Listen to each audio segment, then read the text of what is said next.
Dans la vie, il y a deux grands mystères, l'amour et l'argent. Qu'est-ce que l'amour? La question a été explorée à fond, dans les romans, les chansons, les films, à la télévision. Mais pas la question, qu'est-ce que l'argent? La théorie de l'argent n'a jamais inspiré de film à grand succès, et ça n'a rien d'étonnant. Rien d'étonnant non plus qu'elle ne soit presque jamais mentionnée dans nos écoles. D'où vient l'argent? La question évoque généralement l'image de la fabrication des billets ou des pièces. En effet, on croit souvent que c'est le gouvernement qui crée l'argent. C'est vrai, mais seulement en partie. Ces symboles en papier et en métal que nous appelons l'argent sont en fait fabriqués par une agence fédérale, la monnaie. Mais la plus grosse quantité d'argent en circulation n'est pas fabriquée par la monnaie. Tous les jours, des montants colossaux d'argent sont créés par des entreprises privées, par les banques. On croit souvent que les banques prêtent l'argent que les déposants leur ont confié. Mais pas du tout. En fait, les banques créent l'argent qu'elles prêtent, pas à partir de leurs bénéfices, ni à partir de l'argent déposé, mais directement à partir des promesses de remboursement faites par les emprunteurs. La signature d'un emprunteur l'engage à payer le montant de son emprunt plus des intérêts. Sinon, il perd la maison, la voiture ou tout autre bien qu'il a acheté. C'est une très lourde obligation pour l'emprunteur. En contrepartie, que fait la banque? Elle crée le prêt par un tour de passe-passe. Elle l'inscrit au compte de l'emprunteur. Ça vous semble un peu exagéré? Impossible, direz-vous? Voyons un peu comment ce miracle bancaire se produit.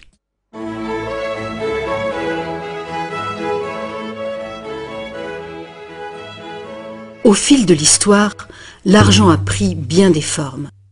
Il fallait simplement que l'argent soit portable et qu'un nombre suffisant de gens soient confiants de pouvoir l'échanger contre des choses de valeur bien réelles, comme de la nourriture, des vêtements ou une maison. L'argent a pris la forme de fèves de cacao, de coquillages, de pierres et même de plumes. L'or et l'argent étaient des métaux attrayants, faciles à travailler.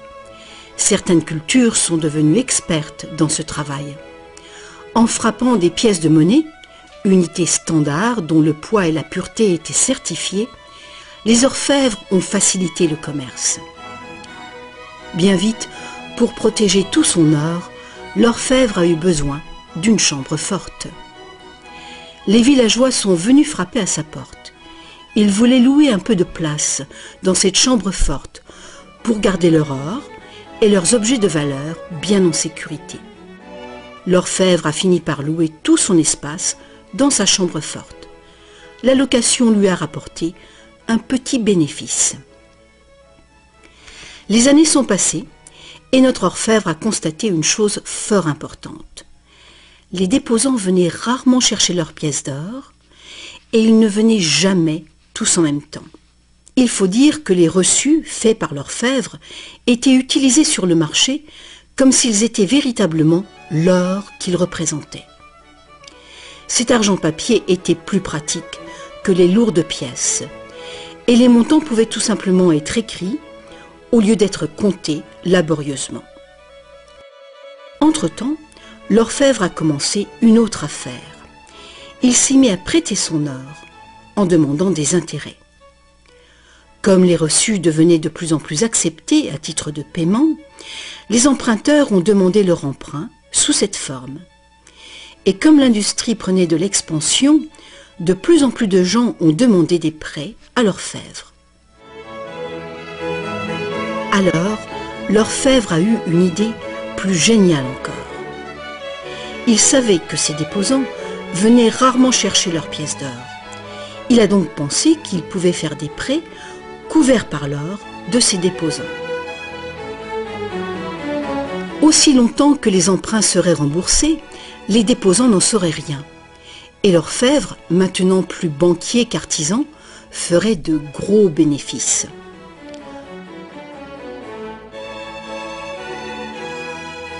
Pendant des années, en secret, l'orfèvre a tiré de bons revenus des intérêts sur les dépôts de ses clients. Maintenant gros prêteur, il devenait sans cesse plus riche et il commençait à étaler ses richesses. Les gens l'ont alors soupçonné de dépenser l'argent de ses déposants. Ensemble, ils l'ont menacé de retirer tout leur or si l'orfèvre ne s'expliquait pas sur sa richesse si soudaine. Contrairement à ce qu'on pourrait croire, la situation n'a pas tourné au désastre pour l'orfèvre. Malgré sa duplicité, il a pu montrer que les déposants n'avaient rien perdu. L'or était toujours en sécurité dans la chambre forte. Au lieu de reprendre leur or, les déposants ont demandé à l'orfèvre, devenu leur banquier, de leur verser une partie des intérêts. C'est ainsi que les banques sont nées.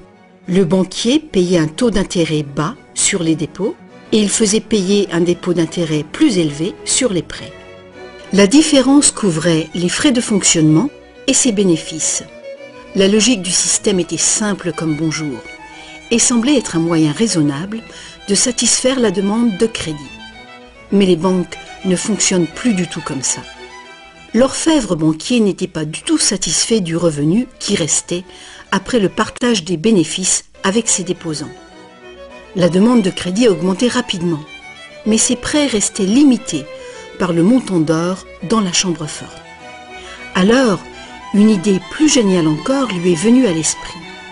Puisqu'il était le seul à savoir combien d'or il y avait dans la chambre forte, il pourrait prêter des chèques garantis par de l'or qui n'existait même pas. Aussi longtemps que les déposants ne viendraient pas tous en même temps réclamer leur or, personne ne le saurait. Ce nouvel arrangement fonctionnait à merveille et le banquier est devenu immensément riche avec les intérêts payés sur de l'or inexistant. L'idée que le banquier puisse créer de l'argent à partir de rien était trop outrageuse. Longtemps, personne n'a rien soupçonné. Mais le pouvoir d'inventer de l'argent est monté à la tête du banquier. Bientôt, l'importance des prêts et l'opulence du banquier ont déclenché de nouveaux soupçons. Certains emprunteurs ont demandé de l'or véritable plutôt que des chèques, et les rumeurs ont monté. Plusieurs déposants fortunés sont venus réclamer leur or. La fin du jeu était proche. Une foule de gens, brandissant des chèques, se sont rassemblés devant les portes closes de la banque.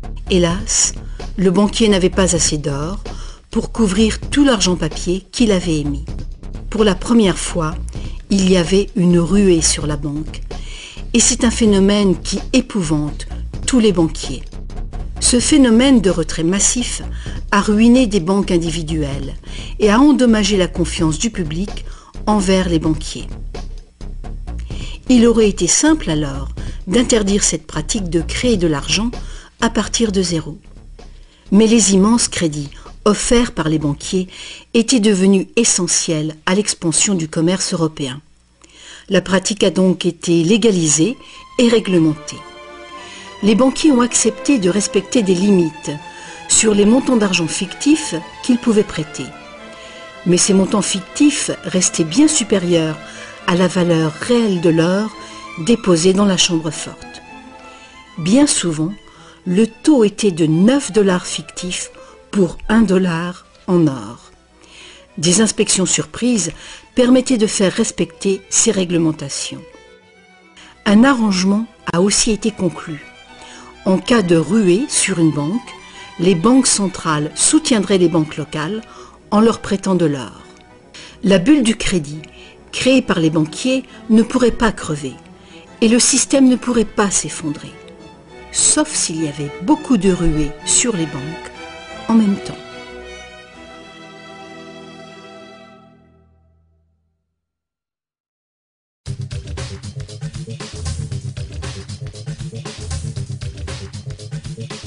Petit à petit, le système de réserve fractionnelle, soutenu par une banque centrale, est devenu le système monétaire dominant dans le monde. Et la fraction d'or qui garantissait l'argent créé par le processus de dette est progressivement arrivée à zéro. La nature même de l'argent a changé. Autrefois, un dollar en papier était en fait un reçu avec lequel on pouvait réclamer un poids fixe d'or ou d'argent. Actuellement, un dollar papier ou un dollar numérique peut uniquement être échangé pour un autre dollar papier ou un autre dollar numérique. Autrefois, le crédit créé par une banque privée existait sous forme de billets de banque privée. Les gens avaient le droit de refuser ces billets, tout comme ils peuvent refuser un chèque personnel aujourd'hui. À présent, le crédit créé par une banque privée est légalement convertible en devises fiduciaires émises par le gouvernement, comme les dollars, les livres sterling ou les euros. Les devises fiduciaires sont des devises créées par un décret gouvernemental. Des lois en font la monnaie que les citoyens doivent accepter pour paiement. Alors la question subsiste. Si les gouvernements et les banques peuvent tout simplement créer de l'argent, combien y a-t-il d'argent dans le monde ? Autrefois, le montant total d'argent était limité par les quantités physiques des éléments utilisés comme garantie.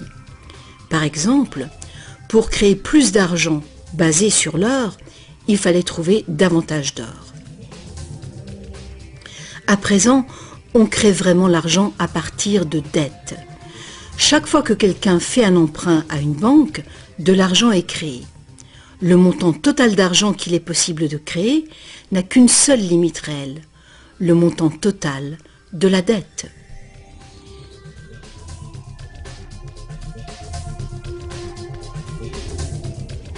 Les gouvernements placent une limite légale sur la création d'argent fictif, en imposant des règles sur les obligations de réserve fractionnelles. Mais ces obligations sont fondamentalement arbitraires. Elles varient d'un pays à un autre, d'une époque à une autre. Longtemps, il a été commun d'exiger que les banques aient au moins $1 en or en réserve pour garantir $10 d'argent dette. Aujourd'hui, les ratios de réserve minimale ne s'appliquent plus du tout au rapport entre argent nouvellement créé et or en dépôt. Elles s'appliquent uniquement au rapport entre argent nouvellement créé et argent existant. Aujourd'hui, les réserves d'une banque sont faites de deux choses. Le montant en devise bien réelle qu'elle a déposé à la banque centrale et le montant total de son argent dette. Petite illustration. Imaginons qu'une nouvelle banque vient de démarrer et qu'elle n'a pas encore de déposant. Mais ses investisseurs ont déjà fait un dépôt de réserve de $1111,12 en cash.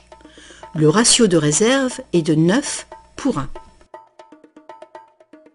Étape numéro 1. La banque accueille son premier client pour un emprunt. Notre client a besoin de $10 000 pour une voiture d'occasion. Avec un ratio de 9 pour 1, la réserve déposée autorise la banque à créer légalement, comme par magie, 9 fois ce montant, soit $10 000. Ces $10 000 n'existent nulle part physiquement. C'est de l'argent nouveau, tout simplement versé au compte de l'emprunteur en tant que crédit. C'est de l'argent dette. L'emprunteur peut faire un chèque pour payer sa voiture. Étape numéro 2. La vendeuse de la voiture dépose les $10 000 d'argent nouveau à sa banque. Contrairement à l'argent déposé à la banque centrale, cet argent nouveau ne peut pas être multiplié par le ratio de réserve.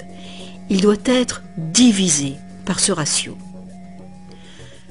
Avec le même ratio de 9 pour 1, il est donc possible de créer un nouveau prêt de $9 000 à partir du premier dépôt de $10 000. Étape numéro 3. Si ces $9 000 sont déposés par une troisième personne, à la même banque ou dans une autre banque, ils permettent légalement un troisième crédit bancaire, cette fois pour $8 100. Comme les poupées russes, qui s'emboîtent et deviennent toujours plus petites, chaque nouveau dépôt peut mener à un prêt toujours plus petit, et cette série décroissante est infinie. Par contre, si l'argent fictif créé par l'emprunt n'est pas déposé à la banque, le processus s'arrête. C'est la partie imprévisible du mécanisme de création de l'argent. Mais le plus probable, c'est qu'à chaque étape, le nouvel argent sera déposé à la banque et que le processus se répétera bien des fois et que finalement, presque 100 000 $ d'argent nouveau sera créé. Tout cet argent nouveau est créé à partir du processus de dette uniquement. Et tout ce processus est légalement autorisé par le petit dépôt de réserve initiale de 1111,12 $ qui demeure intouché à la Banque centrale. Autre facteur important. Avec ce système ingénieux, les registres de chacune des banques doivent montrer que la banque a 10% de plus en intérêt qu'en prêt. C'est donc un incitatif très fort pour une banque de solliciter des dépôts afin de pouvoir prêter davantage. Tout ceci crée l'idée fausse que l'argent vient des dépôts. À moins que chaque prêt successif ne soit déposé à la même banque, aucune banque ne peut prétendre avoir multiplié sa réserve initiale de presque 90 fois uniquement par des crédits bancaires. Mais il faut bien comprendre que le système bancaire est un circuit fermé. Un crédit créé dans une banque devient un dépôt dans une autre banque et vice-versa. En fin de compte, l'effet est grosso modo le même que si tout se passait dans une seule et même banque. En résumé, la réserve initiale d'un peu plus de 1111 $ à la Banque centrale permet de récolter des intérêts sur des sommes allant jusqu'à 100 000 $, que la banque n'a jamais eu. Ça vous semble absurde? Écoutez un peu. En quelques décennies, à cause du lobbying féroce des banques, les obligations de réserve ont quasiment disparu dans plusieurs pays. Et les ratios actuels de réserve peuvent être bien plus élevés que 9 pour 1. Pour certains types de comptes, 20 pour 1 et même 30 pour 1 sont tout à fait communs. Plus récemment encore, les banques ont trouvé le moyen de complètement contourner les obligations de réserve en faisant payer des frais de dossier en plus du capital prêté. Alors, bien que les règles soient compliquées, la réalité est toute simple. Les banques peuvent créer autant d'argent qu'on est capable d'en emprunter.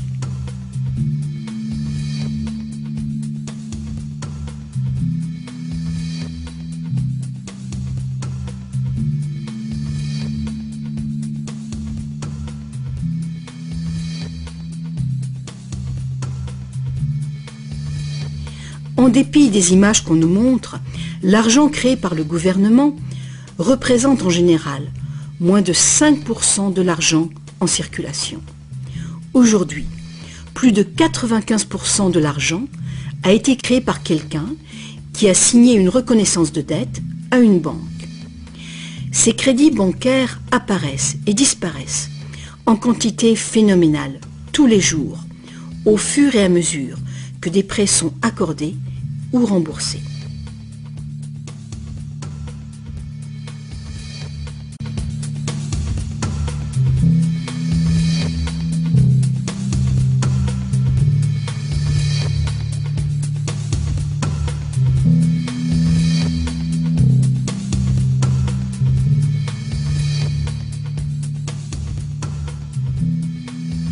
Les banques ne peuvent utiliser ce genre de système qu'avec la coopération des gouvernements.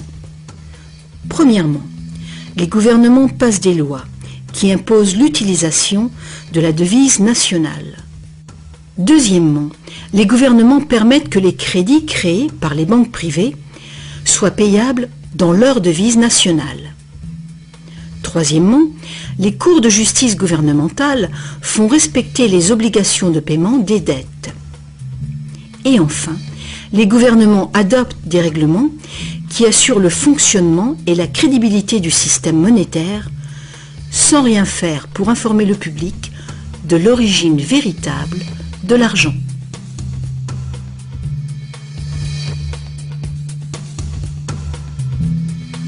La simple vérité, c'est que quand on signe les papiers d'un emprunt ou d'une hypothèque, la seule chose réelle est notre reconnaissance de dette. Cette reconnaissance de dette est garantie par nos actifs qui seront confisqués si on ne peut pas payer les remboursements. Pour toute personne qui croit que nous allons honorer notre promesse, cet accord de prêt ou d'hypothèque est maintenant un papier échangeable et vendable. Ce papier représente une forme d'argent. L'emprunteur obtient de l'argent grâce à son soi-disant prêt bancaire. Dans le monde réel, un prêt implique que le prêteur a quelque chose à prêter. Si vous avez besoin d'un marteau, ma promesse de vous prêter un marteau que je n'ai pas ne vous servira strictement à rien. Mais dans le monde artificiel de l'argent, la simple promesse faite par une banque de vous prêter de l'argent est considérée comme de l'argent véritable.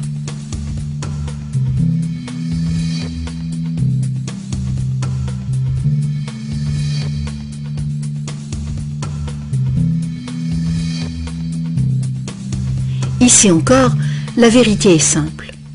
Sans le document signé par l'emprunteur, le banquier n'a rien du tout à prêter. Est-ce que vous vous êtes déjà demandé comment tout le monde, les gouvernements, les entreprises, les familles, peut être endetté en même temps et pour des sommes aussi colossales? Est-ce que vous vous êtes demandé comment il peut y avoir autant d'argent à emprunter? Maintenant, vous le savez. Il n'y en a pas. Les banques ne prêtent pas l'argent, elles le créent, et c'est de l'argent dette.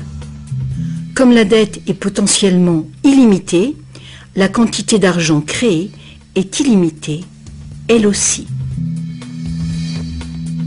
Mais l'inverse est vrai également.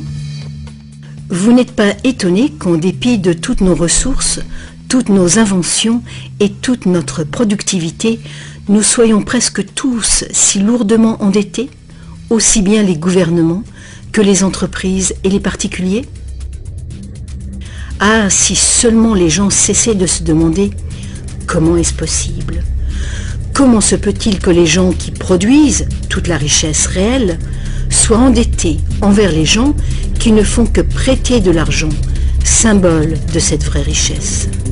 Le plus étonnant, c'est qu'une fois que nous réalisons que l'argent est en fait une dette, nous comprenons que sans dette, il n'y aurait pas d'argent.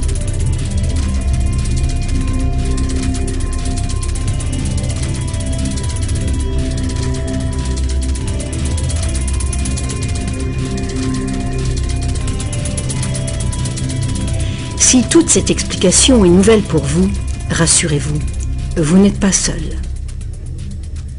Beaucoup de gens s'imaginent que si toutes les dettes étaient payées, la situation économique irait beaucoup mieux. C'est sûrement vrai au niveau individuel. Quand on a remboursé ses prêts, on a davantage d'argent à dépenser. Mais il est faux de croire que s'il n'y avait plus de dettes, il y aurait davantage d'argent à dépenser. En fait, c'est tout le contraire. Sans dette, il n'y aurait pas d'argent du tout. Alors, vous voyez, nous dépendons complètement du renouvellement continu du crédit bancaire. Pas de prêt, pas d'argent. C'est exactement ce qui s'est passé durant la Grande Dépression. La quantité d'argent a fondu radicalement quand la quantité des prêts a chuté.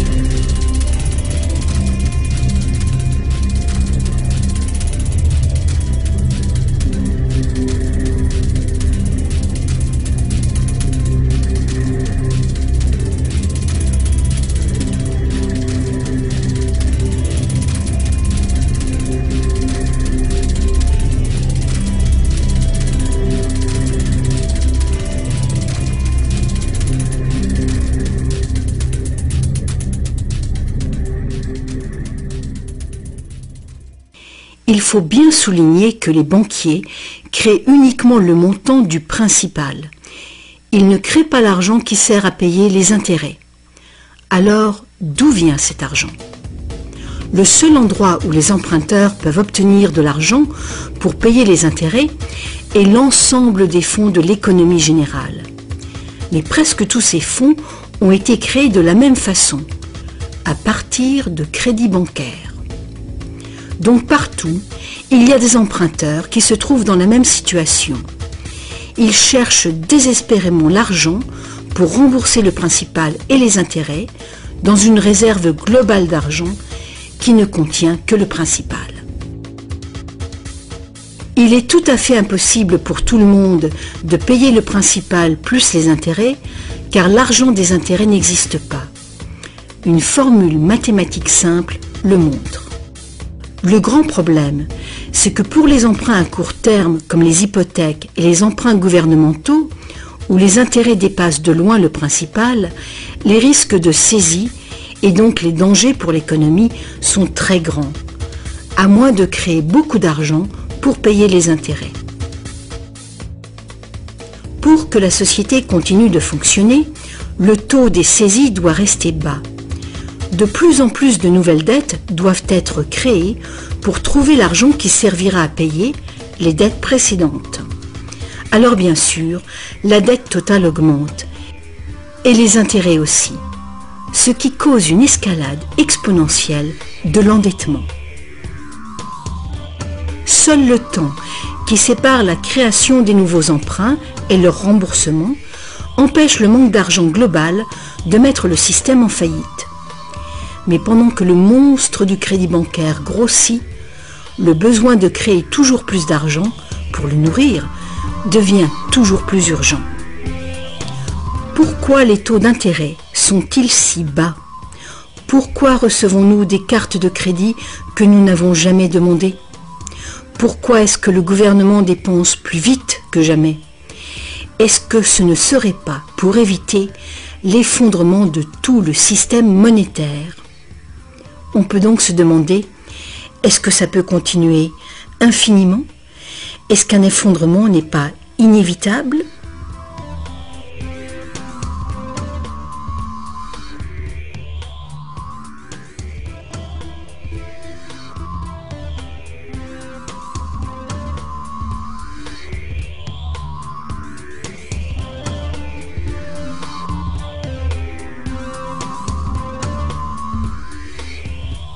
L'argent facilite la production et le commerce. Quand la quantité d'argent augmente, l'argent perd progressivement de sa valeur. C'est l'inflation. À moins que le volume de production et de commerce dans le monde réel augmente proportionnellement pour compenser cette augmentation. Ajoutez à cela que quand on parle d'une croissance économique de 3% par an, par exemple, on pourrait croire que c'est un taux constant. Eh bien, pas du tout. Les 3% de cette année représentent plus de matériaux, plus de produits, plus de services que les 3% de l'année précédente, car il s'agit de 3% d'un nouveau total. Ce n'est donc pas une ligne plate, continue, mais une courbe exponentielle de plus en plus raide.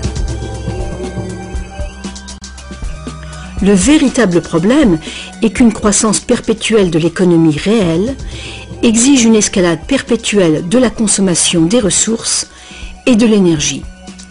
De plus en plus de choses doivent passer de l'état de ressources naturelles à celui d'ordures, année après année, juste pour éviter l'effondrement du système. La situation est grave. Très grave. Alors quoi faire? Pour commencer, un concept radicalement différent de l'argent s'impose.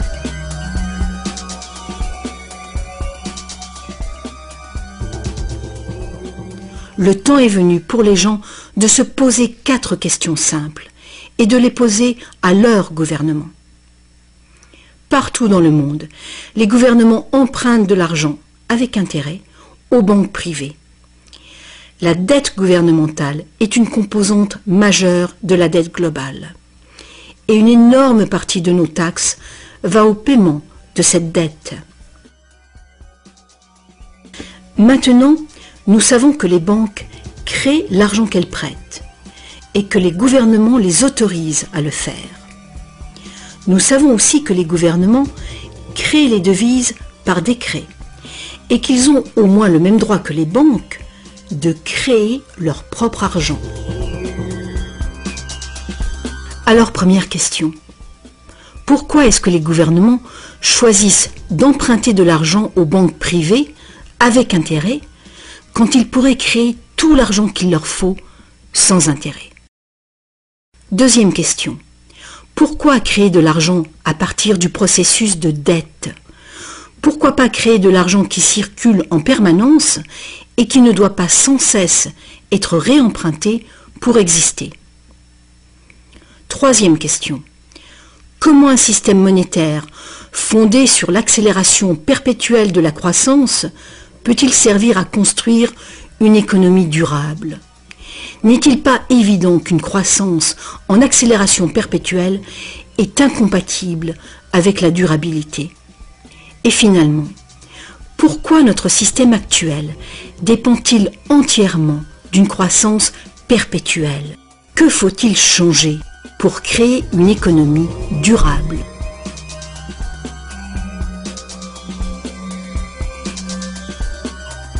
À une certaine époque, faire payer un intérêt quelconque sur un emprunt était qualifié d'usure et était passible de sanctions très sévères, allant jusqu'à la peine de mort. Chaque grande religion interdisait l'usure. La plupart des arguments avancés contre l'usure étaient d'ordre moral. La seule finalité légitime de l'argent était de faciliter les échanges de biens et de services réels. Toute tentative de gagner de l'argent avec de l'argent était considérée comme un mal ou même comme un vol.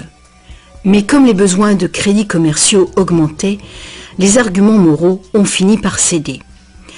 On en est venu à dire que prêter de l'argent constituait un risque pour le prêteur et qu'il était donc justifié de faire des profits sur un prêt. Aujourd'hui, ces notions semblent dépassées. Faire de l'argent avec de l'argent est considéré comme un idéal à poursuivre. Pourquoi travailler si on peut faire travailler son argent pour soi? Ceci dit, quand on parle d'avenir durable, il est clair que faire payer des intérêts constitue un problème d'ordre moral et d'ordre pratique. Imaginons une société capable de durer des siècles parce qu'au lieu de piller ses ressources, elle consomme uniquement ce qu'il lui faut dans l'immédiat. On ne coupe pas plus d'arbres qu'il n'en pousse. Toute l'énergie est renouvelable, solaire, gravitationnelle ou géothermique, magnétique ou autre. Cette société vit dans les limites de ses ressources non renouvelables, en réutilisant et en recyclant tout. Et la population n'augmente pas en nombre.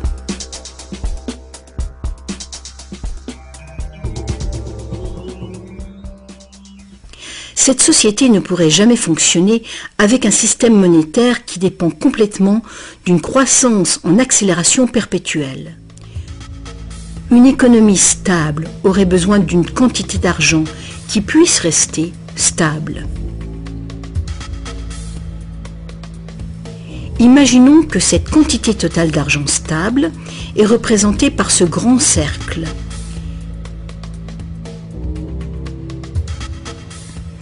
Imaginons aussi que les prêteurs doivent vraiment avoir de l'argent à prêter. Si des prêteurs, à l'intérieur de ce cercle, commencent à prêter de l'argent avec intérêt, leur part d'argent va s'agrandir. S'ils continuent de prêter, toujours avec intérêt, l'argent remboursé, quel sera le résultat? Que l'argent vienne de l'or, d'un décret gouvernemental ou d'une dette, les prêteurs vont s'accaparer la totalité de l'argent. Et après toutes les saisies, toutes les faillites, ils seront propriétaires de tous les biens immobiliers. Pour régler ce problème, il faudrait que les gains résultant des prêts avec intérêt soit distribuée également parmi la population. Une taxation lourde des bénéfices bancaires pourrait être une solution. Mais alors, quel intérêt les banques auraient-elles d'être en affaires? Si nous pouvions un jour nous libérer de cette situation, nous pourrions imaginer les banques comme des services sans but lucratif, qui travailleraient au service de la société. Les banques verseraient des dividendes universels aux citoyens ou prêteraient carrément sans intérêt du tout.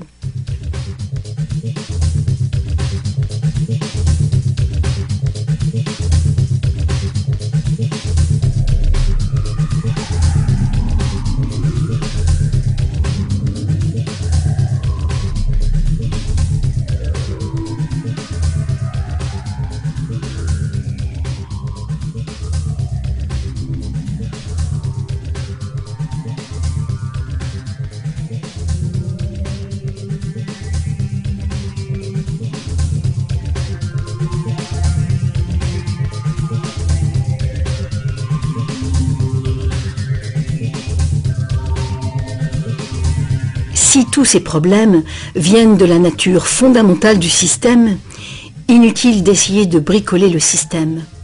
Il faut le remplacer. Beaucoup de critiques réclament un retour à l'étalon or, disant qu'il a fait ses preuves de fiabilité.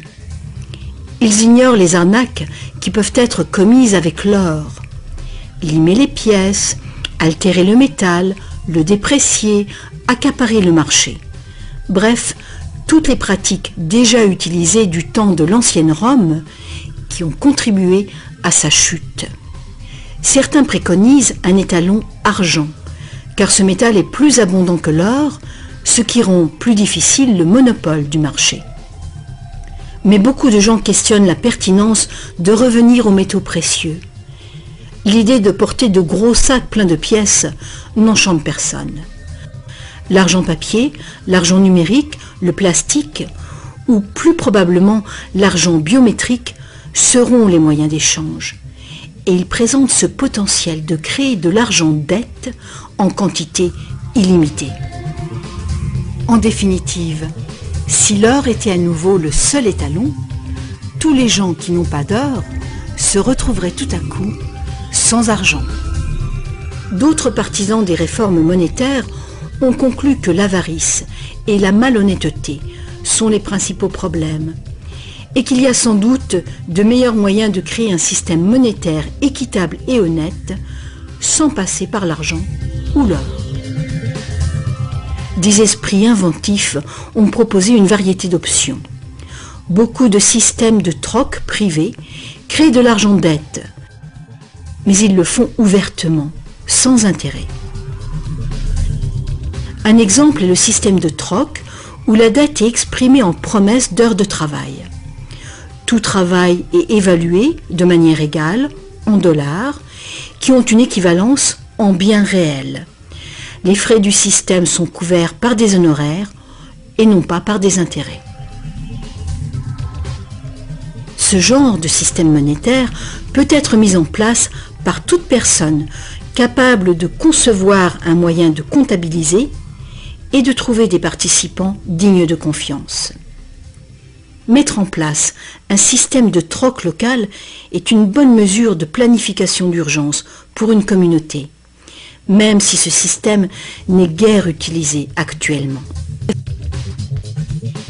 La réforme monétaire, comme la réforme électorale, est un vaste sujet qui exige une volonté de penser autrement et de changer.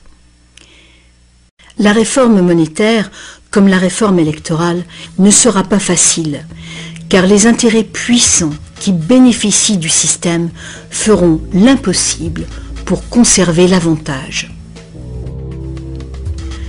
Sachant que l'argent n'est qu'une idée, et qu'en réalité, l'argent est uniquement ce qu'on fait de lui, voici une option simple à considérer. Le modèle suivant est basé sur des systèmes qui ont fait leurs preuves en Angleterre et en Amérique, mais qui ont été déstabilisés et détruits par les banquiers et leurs réserves fractionnelles. Pour créer une économie basée sur de l'argent permanent et libre d'intérêt, il suffirait que le gouvernement crée de l'argent et le dépense dans l'économie, de préférence dans des infrastructures durables comme les routes, les chemins de fer, les ponts, les ports et les marchés publics. Cet argent ne serait pas de l'argent dette, ce serait de l'argent valeur, qui aurait la valeur des infrastructures financées. Si ce nouvel argent facilitait une croissance proportionnelle du commerce, il ne causerait pas d'inflation du tout. Mais si les dépenses gouvernementales causaient l'inflation, deux interventions seraient possibles. L'inflation équivaut en fait à une taxe forfaitaire sur l'argent. Que l'argent perde 20% de sa valeur ou que le gouvernement nous taxe de 20%, l'effet sur notre pouvoir d'achat est exactement le même. Vu de cette manière, l'inflation pourrait remplacer la taxation, à condition de rester limitée et d'être utilisée à bon escient. Le gouvernement pourrait aussi choisir de lutter contre l'inflation en percevant des taxes qu'il retirerait ensuite de la circulation, réduisant ainsi la quantité d'argent pour restaurer sa valeur. Pour contrôler la déflation, c'est-à-dire la chute des salaires et des prix, il suffirait que le gouvernement dépense plus et mette plus d'argent en circulation. Sans la concurrence des dettes privées, les gouvernements auraient le contrôle des réserves d'argent de la nation. Le public serait donc qui blâmer si les choses allaient mal. Les gouvernements prendraient le pouvoir ou perdraient le pouvoir en fonction de leur capacité à maintenir la valeur de l'argent. Les gouvernements fonctionneraient surtout grâce aux taxes, comme maintenant, mais ces taxes auraient beaucoup plus de pouvoir financier, puisqu'il n'y aurait plus d'intérêt à payer. Il n'y aurait plus de dette nationale si le gouvernement crée uniquement l'argent dont il a besoin. Notre servitude collective et perpétuelle envers les banques, à cause de la dette gouvernementale, prendrait fin.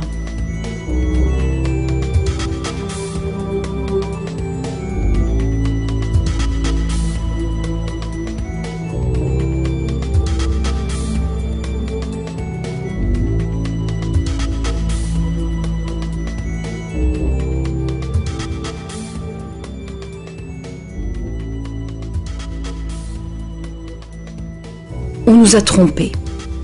Ce qu'on appelle démocratie et liberté sont devenus en réalité une forme ingénieuse et invisible de dictature économique. Aussi longtemps que notre société dépendra du crédit bancaire pour son apport d'argent, les banquiers continueront de décider qui reçoit de l'argent ou pas.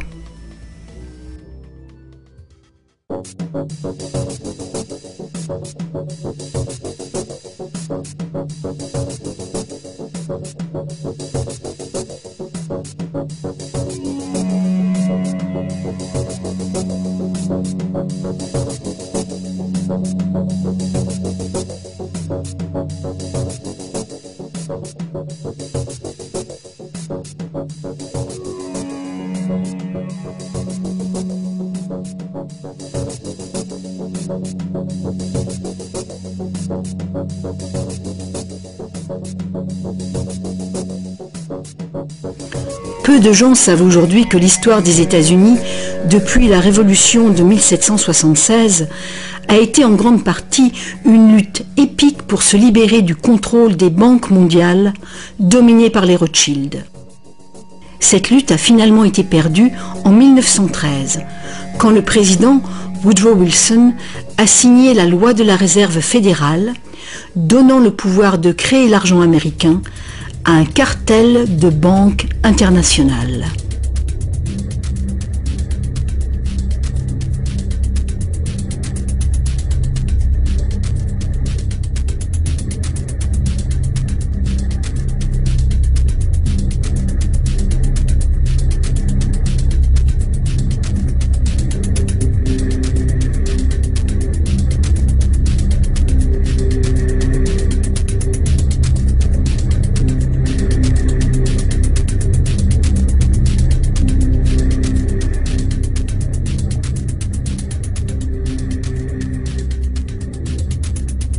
Le pouvoir de ce système est profondément ancré et le silence des médias et du monde de l'éducation à ce sujet est profond, lui aussi.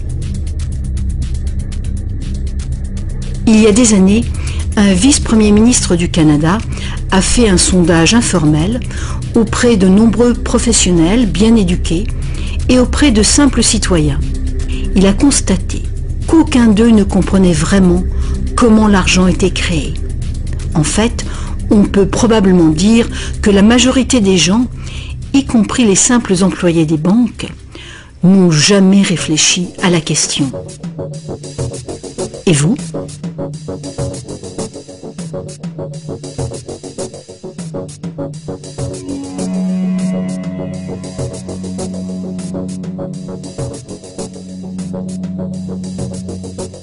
Le système moderne de l'argent-dette est né il y a un peu plus de 300 ans, quand la première banque d'Angleterre a été créée par une charte royale lui autorisant des prêts fractionnels de dépôt d'or au ratio de 2 pour 1. Ce modeste ratio était le premier pas. Le système est maintenant mondialisé. Il crée des quantités virtuellement illimitées d'argent à partir de rien. Et presque tout le monde sur la planète est enchaîné à une dette sans cesse grandissante, qui ne pourra jamais être repayée. Est-ce que tout cela serait arrivé purement par accident? Ou est-ce qu'il y a conspiration? De toute évidence, l'enjeu est considérable.